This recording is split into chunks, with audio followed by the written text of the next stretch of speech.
يا جماعة النهاردة احنا في حدائق العاصمة، دي عمارات من 831 ل 836، واحنا ماشيين كده بسم الله ما شاء الله. يعني الناس شغالة مية مية والعماير بسم الله ما شاء الله.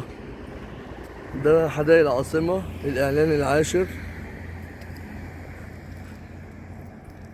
طبعا احنا ايه واخدين ماشي طبعا محطة المترو اللي هي المترو الأنفاق اهي بتاعت حدائق العاصمة. وهنا ده الموقع اللي هو العماير 800. طبعا احنا ماشيين بقى عشان اروح للعمارة بتاعتي. انا 459 لسه قدام شوية عند النادي. وده الطريق دي للميكروباصات اللي هي مواصلاتي. كل حاجة هنا بسم الله ما شاء الله. يعني بصراحة ربنا يبارك لكل الناس اللي جات لها الشقق واستلمت.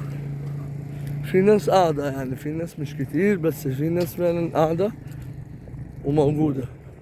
طبعا المدينة زي ما انتم شايفين مدينة جميلة جدا، خضرة وزرع وحاجة محترمة جدا يعني. فكل ده كل ما احنا ماشيين كده طبعا هنا هتلاقي العماير ارقام 700 بقى، 700.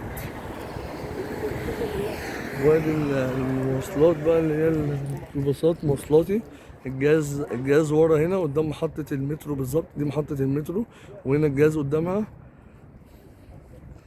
وادي العماير اهي، العماير حاجة شيك جدا وحاجة نضيفة جدا، حاجة محترمة بصراحة. الله الله يبارك لكل الناس اللي خدت وكل الناس اللي لسه ما استلمتش او كده. ده الاعلان العاشر، دي عماير الاعلان العاشر. فربنا يبارك يا رب. متنسوش بقى تعملوا لنا لايك للفيديو واشتراك في القناة وفعلوا زر الجرس عشان كل ما نروح هنصور لكم ايه المواقع كلها ان شاء الله.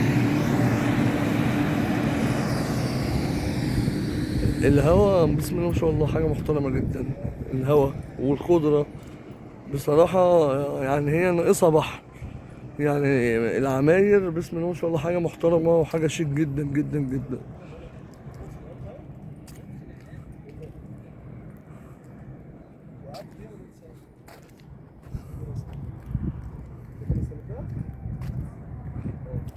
اللهم بارك. بتستنى بقى في بداية الاستلام بيبقى في حاجات مثلا ما بتعجبكش.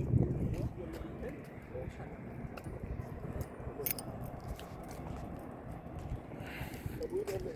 بتبقى مثلا بعض العيوب اللي بتبقى عبارة عن ايه؟ مثلا طلاق. اه.